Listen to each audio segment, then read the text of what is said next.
राधा माधव कुंज बिहारी जय।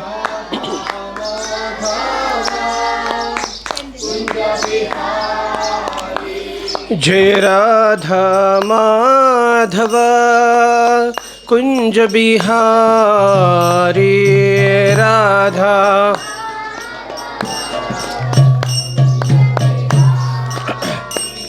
जय गोपी जन वल्लभ गिरिवरधारी।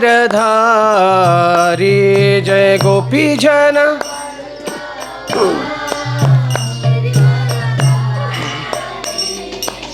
यशोदानंदन ब्रज जन रंजन। यशोदा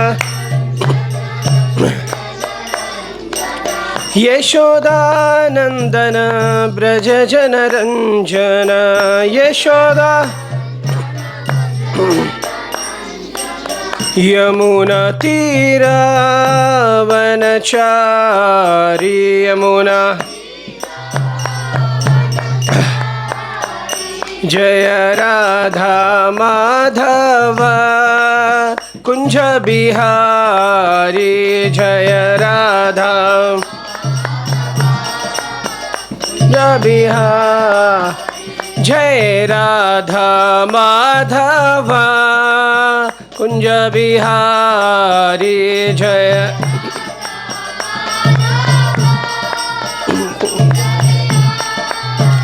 हरे कृष्णा कृष्ण कृष्ण हरे हरे। हरे राम राम राम हरे हरे। हरे कृष्ण कृष्ण कृष्ण हरे राम राम राम हरे हरे। हरे कृष्ण कृष्ण कृष्ण हरे हरे। हरे राम राम राम हरे हरे। हरे कृष्ण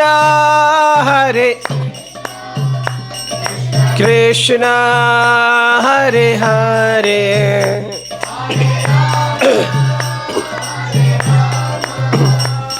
राम राम जय प्रभुपदा जय प्रभुपदा प्रभुपदा जय प्रभुपदा जय।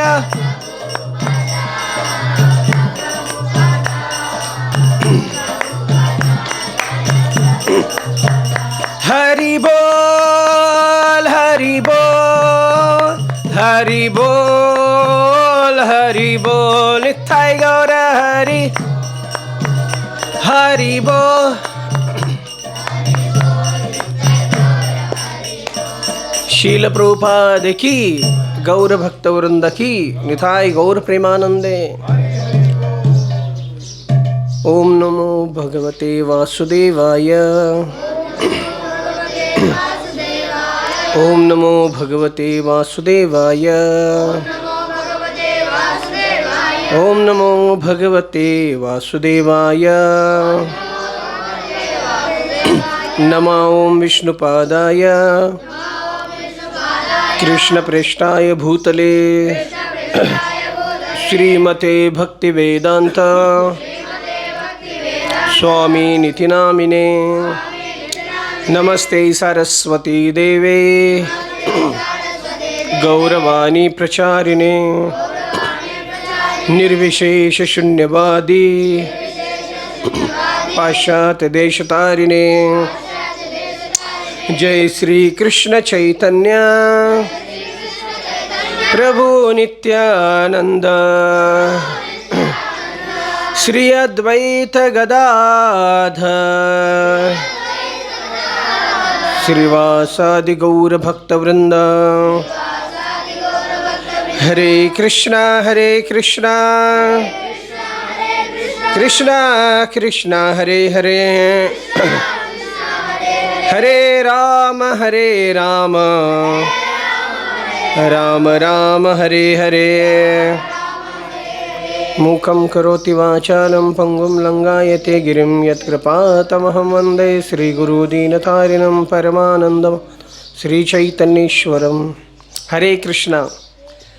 तर माझं हिंदी हाँ, तो आप सभी को मैं हृदय से धन्यवाद देता हूँ कि आपने मुझे ये सुअवसर दिया है कि मेरे हृदय को शुद्ध करने के लिए और भगवान के गुणगान के लिए। तो विशेष धन्यवाद मैं हिज ग्रेस बाल गोविंद प्रभु को देता हूँ और उनके चरणों में कोटि कोटि प्रणाम करता हूँ। तो मेरा परम सौभाग्य था कि प्रभु जी का मुझे बहुत संग मिला है और प्रभु जी से मुझे इतना नरिशमेंट मिला, इतना पोषण मिला है। और आज जो भी मैं मतलब ऐसे सेवा करता हूँ, जो प्रवचन करने की जो सेवा है जो करता हूँ, तो 80% प्रभु जी से ही हम सीखे हैं। तो यह आप लोगों का बहुत बड़ा सौभाग्य है कि 24 घंटा और पूरे साल प्रभु जी आपके साथ है। तो ये बहुत बड़ा सौभाग्य है। तो अभी हम बहुत मिस करते हैं प्रभु जी को, क्योंकि प्रभु जी के जो क्लासेस है, उनका जो व्यवहार है, उनका पूरा जो नेचर मतलब उनका स्वभाव इतना सुंदर है कि उनके साथ ही रहने का इच्छा होता है बस। तो प्रभु जी का बहुत बहुत धन्यवाद कि उन्होंने मुझे मैं पढ़ा लिखा नहीं हूँ, स्कूल नहीं गया हूँ लेकिन प्रभु जी के एसोसिएशन में, संघ में ये सब कुछ सीखने को मिला है। और आप सबको मैं धन्यवाद देता हूँ कि आप सब यहाँ पे इतने लगन से और इतने कम आयु में यहाँ पे आकर भगवान की और अपने शिक्षण के जो शिक्षण है उसको गंभीरता से ले रहे हैं। तो श्रीमद् भागवत में कथा करता हूँ, तो एक कथा श्रीमद् भागवत से ही बोलूँगा मैं। चलेगा आपको? चलेगा। श्रीमद् भागवतम की तो आप सबको देख के मुझे ध्रुव महाराज की याद आ गई इसलिए मैं ध्रुव महाराज के ही लीला का चर्चा करेंगे। तो श्रीमद् भागवत का जो महिमा है उसमें व्यासदेव कहते हैं कि यस्याम वै श्रूयमानाय कृष्णे परम पुरुषे भक्तिरुत्पद्यते पुंसः शोक मोह भयापह। तो जब हम भगवान श्री कृष्ण के बारे में सुनते हैं भागवत से, तो हमारा जो लैमेंटेशन है, शोक है, वो नष्ट हो जाता है। जो मोह है, इल्यूजन, वो भी नष्ट हो जाता है। और भविष्य का जो भय है वो भी नष्ट हो जाता है। तो ये जो कथा आती है चौथे स्कंद में, उत्तानपाद नाम के एक राजा थे। वो स्वयंभू मनु के पुत्र थे और स्वयंभू मनु जो है ब्रह्मा जी के पुत्र हैं। तो उत्तानपाद पूरे विश्व के सम्राट थे। तो उनके 2 पत्नियां थी, सुनीति और सुरुचि। तो सुरुचि जो थी उनको बहुत प्रिय थी, इतनी प्रिय थी कि उसके लिए वो कुछ भी कर सकते थे। और आगे हम देखेंगे उन्होंने क्या किया। और दूसरी थी सुनीति, जो उनको बिल्कुल अच्छी नहीं लगती थी।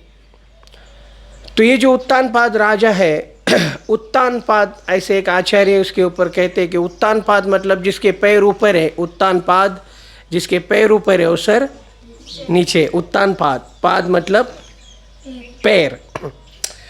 तो शास्त्र में ऐसा ही बोला गया है कि इस संसार में सब लोग उत्तानपादी है, क्योंकि जब जन्म होता है तो सबके पैर ऊपर होते हैं, सर नीचे होता है। और इस संसार में आने के बाद हर एक का उत्तानपाद जैसे ही नेचर होता है कि उसको कोई चीज़ बहुत अच्छी लगती है और कोई चीज़ अच्छी नहीं लगती। तो ये जो उत्तानपाद राजा है, इनकी ये जो 2 पत्नियाँ हैं, इन 2 पत्नियों को 2 पुत्र हुए, उनके एक पुत्र हुए। तो जो सुरुचि है उसके पुत्र का नाम क्या था? हाँ, किसने बताया? हरि बोल। उत्तम, वेरी नाइस। और सुनीति उनके पुत्र का नाम क्या था? ध्रुव महाराज। बोलो ध्रुव महाराज की। तो उत्तानपाद जो थे एक दिन बगीचे में बैठकर उत्तम को अपनी गोद में बिठाकर उनको लाड़ कर रहे थे, उनको प्यार कर रहे थे, उनके साथ खेल रहे थे। और ध्रुव महाराज जो थे वो भी वहाँ पे आए। अभी कोई भी बच्चा अगर अपने पिता को देखता है, वो उसके भाई को प्रेम कर रहे हैं या उनके साथ खेल रहे हैं, तो कोई भी बच्चा जाकर इच्छा करेगा कि वो मुझे भी प्रेम करे और मुझे भी लाड़ करे, है ना, कोई भी बच्चा। तो उत्तम को देखकर ध्रुव महाराज ने भी इच्छा किया कि पिताजी मुझे भी प्रेम करे और लाड़ करे। तो वो भी दौड़ते दौड़ते आया और अपने पिताजी के पास आकर खड़ा हो गया। पिताजी सिंहासन पे बैठे थे और उत्तम उनकी गोद में बैठा था। तो ध्रुव महाराज ने उधर आकर उनके पास आकर वो भी उनकी गोद में चढ़ने का प्रयास करने लगे। उनको भी बहुत इच्छा हुई कि पिताजी भी मुझे बहुत प्रेम करे और मेरे साथ सौहार्द करे। लेकिन परिस्थिति ऐसा था कि जो उत्तम की माँ है सुरुचि, वो सामने ही बैठी थी और ये राजा जो थे वो सुरुचि से बहुत आसक्त थे। और अगर उसके सामने वो ध्रुव महाराज को गोद में उठाते और उनके साथ खेलते तो वो सुरुचि क्या हो जाती? नाराज हो जाती है। और उसको नाराज नहीं करना है, ये महाराज का प्रण था या पता नहीं क्या था क्योंकि उनसे बहुत प्रेम करते थे और वो नाराज हो गई तो फिर वो सुखी नहीं होंगे, ऐसा वो सोच रहे थे। तो ध्रुव महाराज बहुत प्रयास कर रहे थे उनके गोद में बैठने का, लेकिन उस समय वो राजा ने ध्रुव महाराज को बिल्कुल रिस्पॉन्स नहीं दिया और उनको गोद में भी नहीं उठाया और उनकी तरफ देखा भी नहीं। इतना बड़ा पक्षपात किया, राजा होकर, सम्राट होकर उन्होंने क्या किया? पक्षपात किया। और फिर ध्रुव महाराज वहाँ पे प्रयास कर रहे थे तो सुरुचि ने देखा कि ध्रुव महाराज यहाँ पे उसके पिताजी के गोद में बैठने का प्रयास कर रहे हैं। तो उसको लगा कि ये मेरे बच्चे के साथ क्या कर रहा है? कंपटीशन कर रहा है। क्या कर रहा है? मतलब स्पर्धा कर रहा है कि ये भी चाहता है कि मैं भी उसी लेवल पे जाऊँ, लेकिन इसकी लायकी नहीं है, इसकी योग्यता नहीं। ऐसा उत्तम की माँ सुरुचि ने सोचा और फिर उसको फटकार कर बोली, अरे तू इस अपने पिताजी के गोद में बैठने की योग्य नहीं है। तो ध्रुव महाराज बोलते क्यों? क्योंकि बोलते हैं कि तुम राजा के बेटे हो लेकिन तुम रानी के बेटे नहीं हो। तो बोलते फिर ध्रुव महाराज बोलते तो मुझे बैठने के लिए क्या करना पड़ेगा? तो बोलते आप जंगल में जाओ और नारायण की भक्ति करो और नारायण की भक्ति करने के बाद जब नारायण प्रसन्न होंगे आपको आशीर्वाद देंगे। तो आशीर्वाद में क्या मांगने हैं? क्या मांगो? कि मुझे सुरुचि के गर्भ से जन्म दो और जब तुम्हारा जन्म मेरे गर्भ से होगा तब तुम राजा के गोद में बैठने की योग्य बनोगे। अभी तुम्हारा अधिकार नहीं है क्योंकि तुम एक दासी के पुत्र हो, तुम रानी के पुत्र नहीं हो। बोलो सुरुचि की। अच्छा आप उनके साइड से हैं क्या? नहीं ना, फिर तो बोली तेरी लायकी नहीं है इस गोद में बैठने की, तू निकल यहाँ से। तो ध्रुव महाराज क्षत्रिय के पुत्र थे और क्षत्रिय जो है वो अपने शरीर पे वार सहन कर सकता है, वो खून देख सकता है, मर्डर देख सकता है, लेकिन अपमान सहन नहीं कर सकता। तो ध्रुव महाराज 5 साल के थे लेकिन फिर भी उनके अंदर क्षत्रिय का स्पिरिट था। उनको इतना क्रोध आया, उनके होठ फड़फड़ करने लगे, लाल आंखें लाल हो गई और गुस्से में उनको गुस्सा इस बात का और दुख इस बात का हुआ कि चलो ये सुरुचि जो है वो मेरी माँ नहीं है लेकिन पिता तो मेरे, लेकिन उन्होंने एक शब्द भी नहीं बोला। ये सबसे बड़ा दुख हुआ। किनको? ध्रुव महाराज को। और वो सम्राट थे, अगर वो चाहते तो उसको रोक देते थे कि तुम मत बोलो कुछ ऐसे, वो छोटा बच्चा है।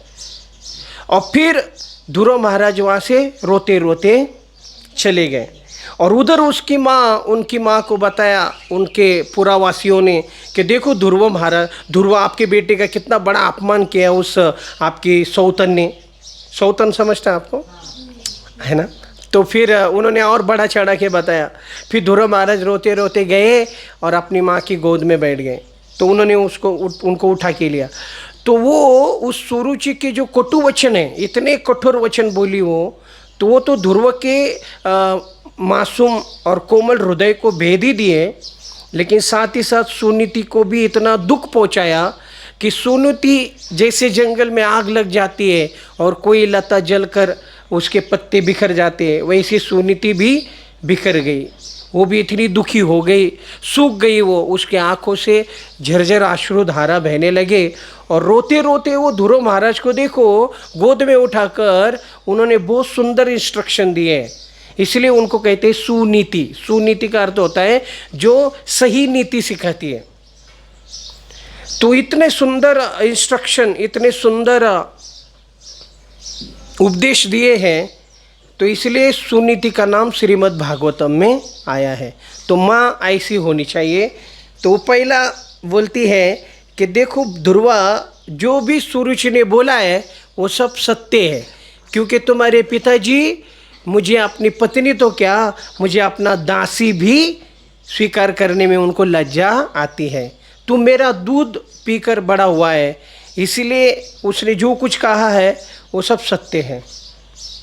और दूसरी बात बोलते हैं कि जो भी अपने प्रति कुछ बुरा बोलता है तो उसके प्रति हमें क्रोध या बदला लेने की भावना नहीं रखनी चाहिए। ये पहला इंस्ट्रक्शन है कि जो भी अपने साथ कुछ बुरा करता है तो हमें उसके बदले में उनके साथ बदला लेने की इच्छा नहीं रखनी चाहिए।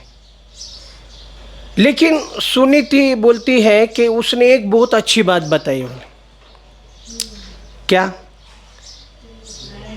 क्या नारायण की भक्ति। तो बोली कितना भी है उन्होंने गलत गलत चीज़ें बोली होगी, लेकिन एक अच्छी बात बोली कि तुम क्या करो, नारायण की भक्ति करो।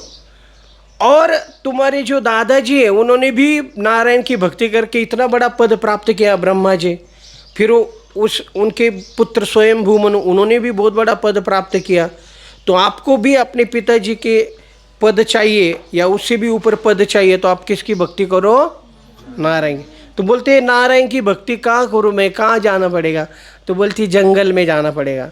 अभी नहीं जा सकते जंगल में, तो अभी हम गुरुकुल में आ सकते हैं है क्या नहीं। तो उस समय तो जंगल में जाओ, वो ऋषि मुनि उधर जाकर भगवान को प्रसन्न करते हैं और तपस्या करते हैं। तो बोले जंगल में फिर मुझे कौन देखेगा। तो कहती है कि ध्रुवा मैं तुम्हें सिर्फ एक माँ का प्रेम दे सकती हूँ, लेकिन नारायण आपको करोड़ों करोड़ों माँ का प्रेम दे सकते हैं। तो आपको कोई चिंता नहीं। 5 साल की उम्र में ध्रुव महाराज राजमहल छोड़कर कहाँ चले गए, जंगल में। बोलो ध्रुव महाराज की। तो चले गए सारा वो सब कुछ छोड़कर, किसकी खोज में, भगवान की खोज में। और ये कोई आसान टास्क नहीं था, ये बहुत बड़ा टास्क था। लेकिन फिर भी उनके अंदर इतना डिटर्मिनेशन था, इतना स्पिरिट था और इतना उनके अंदर गुस्सा भी था। तो वो चले गए। और चले गए तो फिर नारायण भगवान ने देखा कि ये सच में सच में ये प्राप्त करेगा मुझे। तो नारद मुनि को भेजा। तो जैसे आपके यहाँ पे गुरुजी हैं, आपके बालगोविंद प्रभु जी, वैसे वहाँ पे नारद मुनि आए और नारद मुनि ने पहले ध्रुव महाराज की परीक्षा ली। तो गुरु जो है वो पहले अपने शिष्य की क्या करता है, परीक्षा लेता है कि ये योग्य है क्या नहीं। तो उन्होंने पहली परीक्षा ली कि तुम इतने छोटे बालक हो, तुम्हारी खेलने की उम्र है, जाके खेलो। तो ध्रुव महाराज बोले नहीं, आप मुझे बताओ कि भगवान कहाँ मिलेंगे। तो बोले ये भगवान को प्राप्त करना इतना आसान नहीं है, और आप तो इतने छोटे हो, जंगल में बहुत भयानक भयानक प्राणी हैं। तो ऐसे बहुत सारे उपदेश उन्होंने दिए। लेकिन फिर भी ध्रुव महाराज का डिटर्मिनेशन इतना था कि वो बोले अगर आपको भगवान के बारे में कुछ पता है तो बताओ, नहीं तो मेरा रास्ता खाली करो, जाने दो मुझे। तब नारद मुनि ने उनको उपदेश दिए। उनको बोला मधुवन में जाओ, वहाँ पे 3 टाइम स्नान करो और एक मूर्ति बनाओ भगवान की और उसको फूल चढ़ाओ और जो भी फल मिलते वो भगवान को भोग लगाओ और ओम नमो भगवते वासुदेवाय का आप करो, जप करो। तो जैसे उन्होंने सुना ऐसा चले गए जंगल में ध्रुव महाराज। और वहाँ पे जाकर यमुना में 3 बार स्नान करते थे, भगवान को भोग लगाते थे। और उन्होंने 6 महीने में इतना घनघोर तपस्या किया है जो वर्णन श्रीमद् भागवत करता है। और जैसे ही 6 महीने पूर्ण हुए तो ध्रुव महाराज एक अंगूठे पे खड़े होकर अपने श्वास को रोककर शांत खड़े थे। तो उनकी शक्ति इतनी बढ़ गई कि पूरे विश्व की हवा रुक गई, बंद हो गई। सारे देवी देवता दौड़े किसके पास? नारायण के पास, और बोले पाही त्राही त्राही। तो बोले क्या हुआ? बोले सबका हवा टाइट हो गया। मुझे डर लग रहा था ये शब्द यूज़ करूँ क्या नहीं, बाहर करता हूँ मैं। बोले हम सबका हवा टाइट हो गया। बोले एक 4-5 साल के बच्चे ने आपका सबका हवा, ये है भक्ति की शक्ति। तो बोले आप चिंता मत करो, मैं जाऊँगा। तो तुरंत भगवान वहाँ पे आए और ध्रुव महाराज को दर्शन दिया। और जैसे ही भगवान को दर्शन किया, ध्रुव महाराज इतने भावविभोर हो गए, वो अपनी आँखों से भगवान के चरण रूप को पी रहे थे।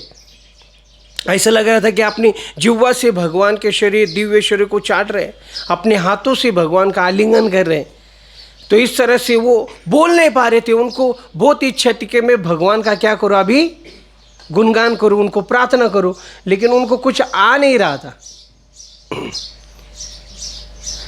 तो भगवान ने देखा कि इसके मन में इच्छा है कि मुझे प्रार्थना करे, कुछ गुणगान करे, लेकिन ये बोल नहीं पा रहा है। तब भगवान ने अपने हाथ में जो शंख है वो शंख ध्रुव महाराज के मस्तक पे लगाया। और जैसे मस्तक पे लगाया, ध्रुव महाराज को सारे वेदों का ज्ञान हो गया।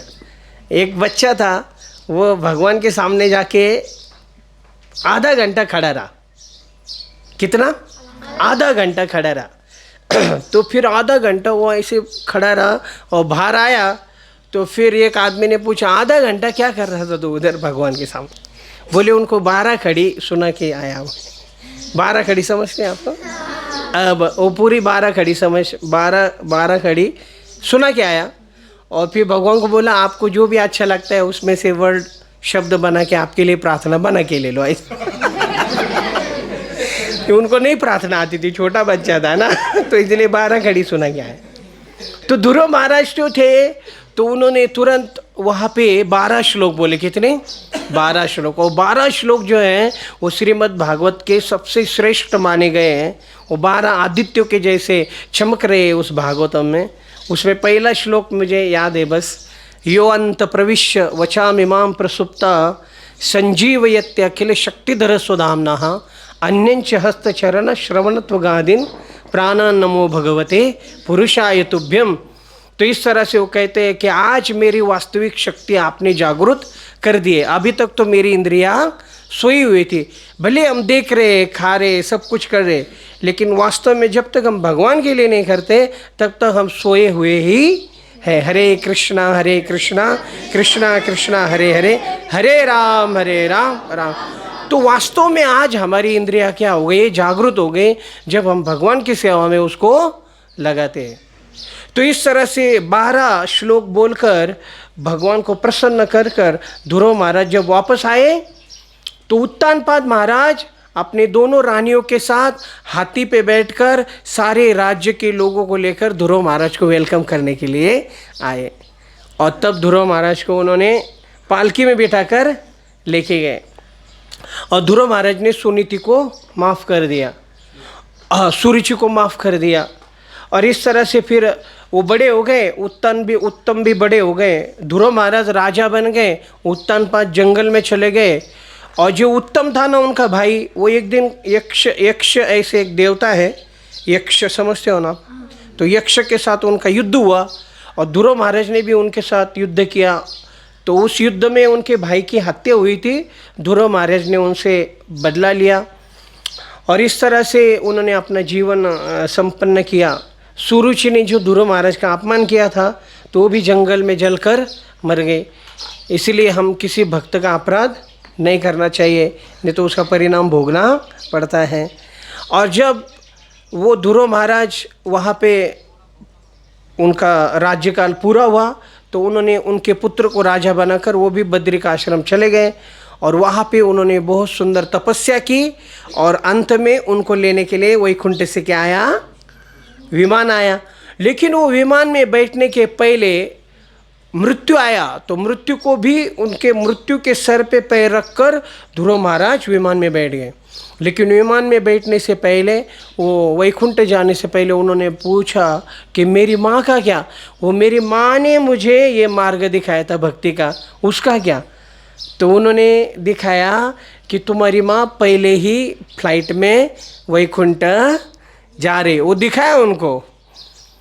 तो इस तरह से जब हम भक्ति करते हैं भगवान की, तो हमारे माता पिता का भी उद्धार हो जाता है। बोलो ध्रुव महाराज की। तो इस तरह से हम ध्रुव महाराज से बहुत शिक्षाएं और बहुत प्रेरणा ले सकते हैं कि 5 साल की उम्र में 6 महीने में उस बच्चे ने भगवान को प्राप्त कर लिया। तो मेरी कुछ योग्यता नहीं है इस इतने महान विषय पर बोलने के लिए, लेकिन मेरे हृदय को शुद्ध करने के लिए और मेरा कृष्ण स्मरण बढ़ने के लिए ये सुअवसर मिला है, तो ये मेरा सौभाग्य है। और फिर से मैं आप सबको बहुत बहुत धन्यवाद देता हूँ, और फिर से प्रभु जी को बहुत बहुत धन्यवाद देता हूँ कि इतना सुंदर यहाँ पे लग रहा है। बहुत ही आध्यात्मिक और बहुत ही उत्साहमय वातावरण है, पवित्र वातावरण है, और पूरी तरफ एकदम सेम वही गुरुकुल का ही वातावरण है, जंगल है सब सुंदर।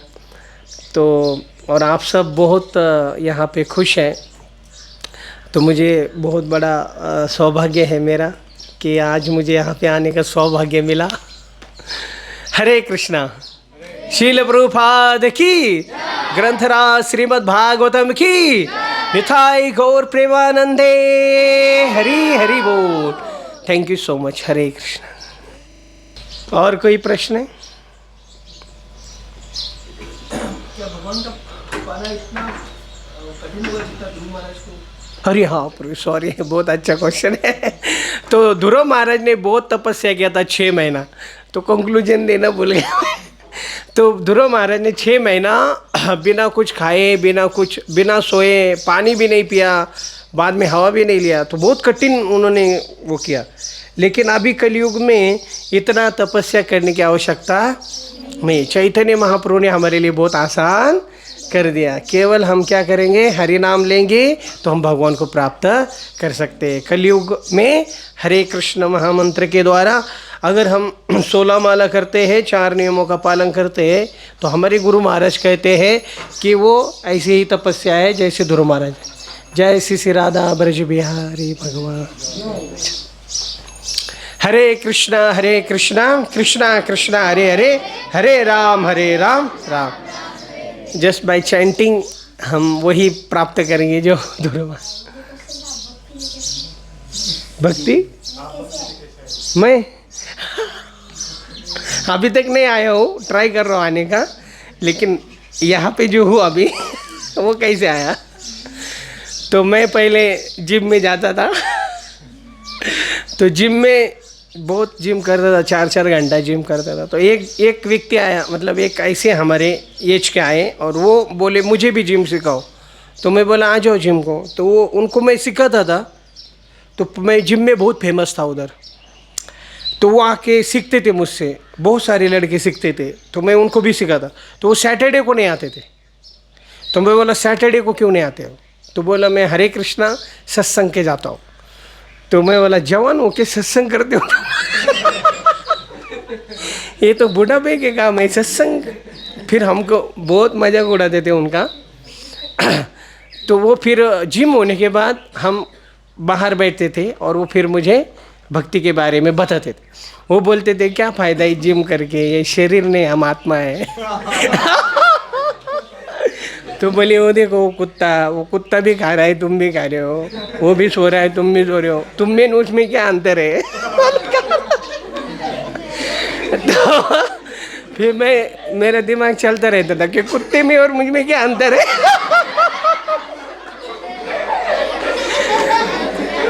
तो फिर वो सोचते फिर वो उनको बोलता था और बताओ थोड़ा। तो वो धीरे धीरे फिर भगवत गीता सिखाने लगे, और फिर तब भी कुछ समझ में नहीं आता था वो क्या बोलते, लेकिन अच्छा लगता था और हम उनकी बहुत मजाक उड़ाते थे। फिर धीरे धीरे उन्होंने माला दिया, बोले तुम माला जप करो। फिर एक माला जप किया तो उसके बाद जो अनुभव हुआ, फिर उसके बाद फिर गाड़ी ट्रैक पे आ गई। और हमारी माँ ने एक बुक खरीदा था प्रभुपाद का, पुनरागमन प्रभुपाद का, बहुत साल पहले। तो बस पार्टी मिली थी उसको, तो उन लोगों ने, भक्तों ने पूछा मेरी माँ को कि आपको सुखी होना है क्या? तो बोले हाँ होना है। तो बोले 10 रुपये का बुक लेके जाओ, सुखी हो जाओ। तो वो लेके आई थी, तो वो बुक पढ़ा रहता था घर में, लेकिन हम पढ़ते नहीं थे, हमको नहीं पता था कौन है प्रभुपाद। जब उन्होंने बताया तो तब मैंने एक दिन में वो बुक पढ़ लिया पूरा। तो इतना टच हुआ, तो पूरा रात भर में रोता रहा, नहीं क्या, वो बुक पढ़ के। और फिर उसके बाद फिर शुरू हो गया भक्ति में आने का। कुंज बिहारी टेम्पल 2000 तो आप मेरे लिए प्रार्थना कीजिए कि मुझे भगवान की भक्ति प्राप्त हो जाए, यही चाहिए और क्या नहीं। जय शिल प्रभुपाद की, गौर भक्त वृंद की, निताय गौर प्रेमानंदे। हरे Krishna. Hare Krishna, Hare Krishna, Krishna Krishna, Hare Hare, Hare Rama, Hare Rama, Rama Rama,